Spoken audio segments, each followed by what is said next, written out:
Hey everybody, we're back in the shanty again. Thank you all. I got a couple of emails wondering if the shanty was over, and now that COVID was over, if the shanty was over. The shanty's not over. As you can see, I'm back. The shanty's still here. The ship is still here. The Woodstock poster is still here. Maybe least importantly of all, I'm still here. The shanty didn't burn down. I didn't freeze on the way to the shanty, although there were a couple of days where I thought I was going to freeze on the way to the shanty, and it's only about a 25-foot walk. But we're back. We just took a little time off. It was a hectic and busy year for all of us last year. You guys, me, all of us, I know you all went through it, and we were all very, very happy to see 2022 come, and it has started out just as bad as 2021. So we're bucking up we're starting on to 3 years of our global pandemic, but hopefully, fingers crossed, hopefully, we're through the worst of it. And with that, part of the reason we took some time off is to try to figure out what we were going to do with this. Because what we did for the last year was we waited until something sprung up on Twitter or one of the news feeds, and boom, we had a topic, and off we went with COVID. And hopefully, I think we're way past the point where we're going to get new regulations and new rules and new stuff every single week with the OSHA ETS pushed to the sideline now. Hopefully that's the end of that for you for a while. And even if OSHA does do a permanent standard, they'll follow the normal notice and rulemaking process, so we'll have some time to digest that. But at least for now, hopefully we're done with all of that, and we can get back to doing more employment-related topics that don't have anything to do with the virus. So that's kind of put me in a little creative funk, and I had a little writer's block, even though I don't write these things, I just do them. What to talk about. So I was watching the new James Bond movie last week. I don't know if any of you have seen it or not. I'm a bit of a James Bond fan. I go back to the days. The very first movie I remember actually going to the theater and seeing with my cousin Rebecca was a James Bond movie. We actually went to the Majestic Theater in Grand Rapids, which is now the Civic Theater, and sat in the front row of the balcony.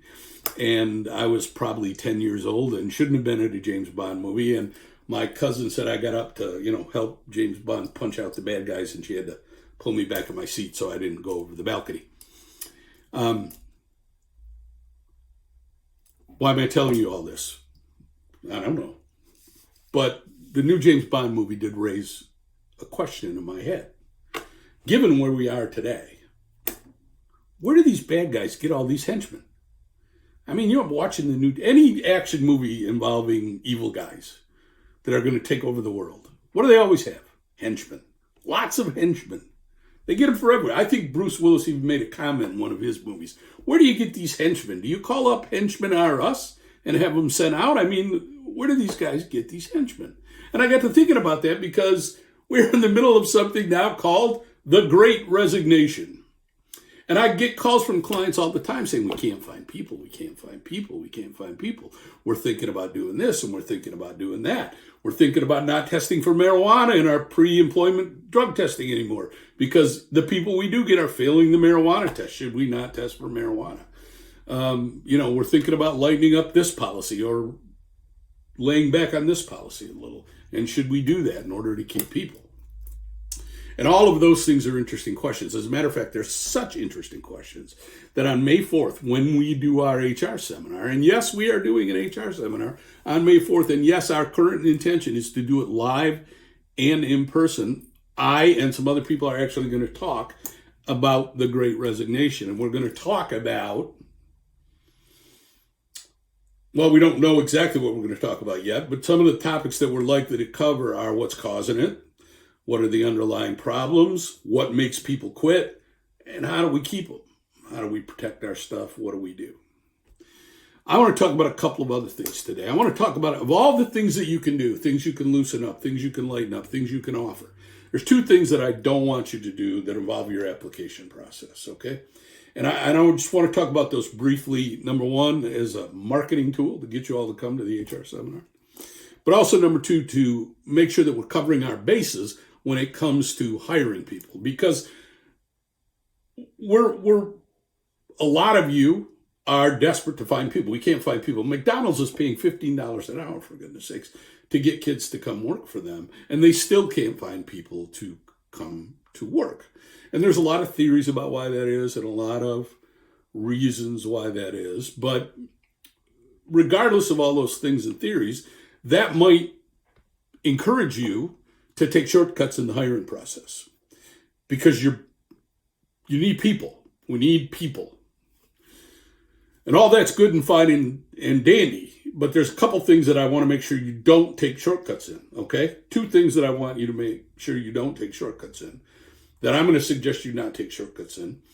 And they're simple things, and they're things that don't cause you too much aggravation. They're things any employee should be willing to do, and they're not that onerous on the employee. So I don't think in the long run they will cost you employees.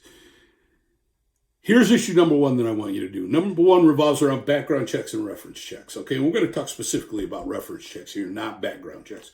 Remember, if you're doing a background check for an employee, and if you are using a third party to do that background check, you have to comply with the Fair Credit Reporting Act. Don't forget that. If you don't know what the Fair Credit Reporting Act is and you're using a third party to do your background checks, you need to call your Warner lawyer. You need to do it right away because we got to get in compliance with that act. Make sure you're in compliance. It's very important. And there's lots of forms that need to be filled out and notices you have to do and all kinds of stuff like that we can help you navigate through. But I'm just going to talk about simple reference checks here now.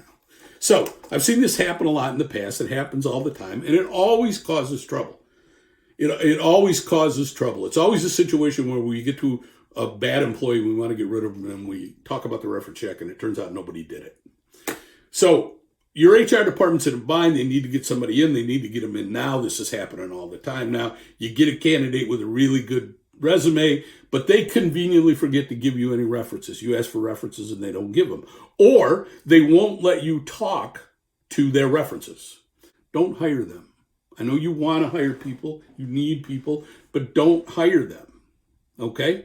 There's a reason why those employees are not letting you talk to their references or giving you references. And usually that's not a good reason. It's not because they were a great employee at their last employer. It's because there's an issue there or there's a problem there, okay? Now, I know that a lot of times you'll call references and they'll say, I can't give you any information. It's name, rank, and serial number. And as a matter of fact, we recommend to our clients a lot, don't do that, name, rank, and serial number.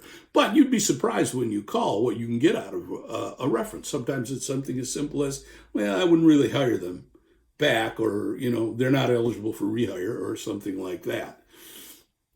So if a candidate won't give you references or they won't let you talk to their references, you might want to think long and hard about putting that candidate first on your list for hiring. Now, there's got to be some common sense associated with that, right? There's a big difference between a candidate who won't let you talk to any of their references and a candidate who doesn't want you to talk to their current employer.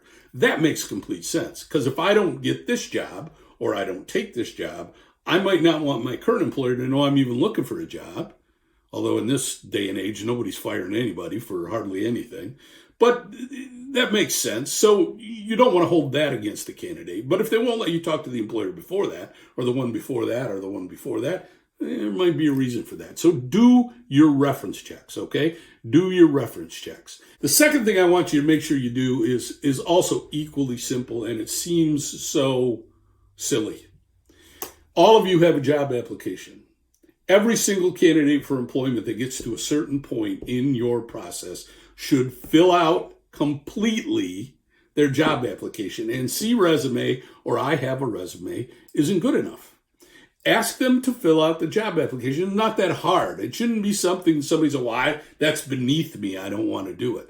There's a reason why we want them to fill out that job application. Number one, that job application, somewhere on it should say something like, you promise that everything you say on this job application is true, and that you filled it out and that you haven't omitted any information. And if you did, I can let you go for that. It doesn't say that on the resume anywhere. It says it on the job application. So have the employee fill out the job application. The second thing we should have on a good job application that we want an employee to fill out is an acknowledgement that they're going to be an at-will employee, assuming they are going to be an at-will employee. That's not on a resume either. It's on a job application. And we want an acknowledgement on that job application. Now, I know that's in your handbook too, but it's in the job application and get it filled out. The third thing that you may have on your job application, and if you don't, you should think about it, is an explanation of all the things that you're going to do with respect to computer resources. I can review. You understand that I can monitor your computer and I can look at what you're doing on the internet, and I can look at what you're doing on email and stuff like that, so that the employees acknowledge and sign for the fact that they know you can do that in case you do it in the future and find something that shouldn't be there and need to fire the employee. And the last thing that's relatively important, and you guys see the squirrel just go behind me there? My dog is going to go nuts, just so you know. She's out in the yard. So if you hear her barking, could be trouble. The last thing you might want to have in that job application is something that says the employee promises not to sue you, or if they're going to sue you, they do it within 180 days of when the bad thing allegedly happens. Now, that's not necessarily going to be valid in federal court, but there's hoops that an employee has to jump through in federal court. Like under Title VII, they have to go to the EOC before they can sue you in court. Those hoops don't exist in state law, so you might want that shortened statute of limitations. And there's some pretty good law in the state of Michigan that says a provision that shortens its statute of limitations is binding on the employee. And doing it in the handbook isn't good enough, because remember, that handbook isn't a contract. We can do it in the handbook acknowledgement, but we want to do it in the job application too, in case we don't hire the employee and the employee sues us, because they're not going to get a handbook if they don't get hired. So those are the two things that I really want you to keep doing. I know you're desperate for employees, but don't shortcut those two things. Trust me when I tell you, it'll save you trouble in the long run. Even if it only saves you for one applicant, it'll save you trouble in the long run. Come see us on May 4th. We're going to talk about this great resignation in mind-numbing detail. And it won't just be me, it'll be other people talking about it too. So come see us. I look forward to doing that. I'm glad we're back. The other thing that I would encourage you to do, and by the way, those of you that emailed me while I was gone, thank you very much, wondering if I was coming back. Thank you very much. It's very nice. It's very flattering. I appreciate it very much. But if there's something you want to hear about on this thing, because of the way we're changing things, and because we don't necessarily have the COVID fairy sprinkling magic dust on us every week and giving us a new topic, shoot me an email and I'll see what I can do. Remember, general topics only, not specific things. Specific things you got to pay for. General topics we'll do on this thing for free. It's great being back. I hope you all enjoyed this. I'll see you all in a couple of weeks.